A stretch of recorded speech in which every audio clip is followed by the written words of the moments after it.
Hello friends, in today's video I'm gonna be walking through how to cancel my Shopify account. But before getting started this video, make sure to subscribe. How to 1 minute.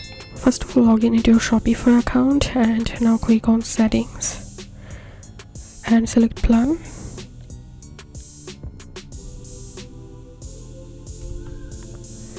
And here you will find this deactivate option, so click on deactivate.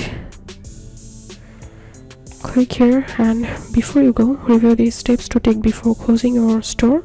So you can read this article and then select a reason why you are closing your account and click on continue. And now enter your Shopify password and then click on deactivate. So this was how we can cancel our Shopify account. If you have any questions, feel free to post in description. If you think to see more WordPress videos, please check the links in descriptions. If this video helped you, give a thumbs up and please consider subscribe. How to 1 minute. Thank you for watching.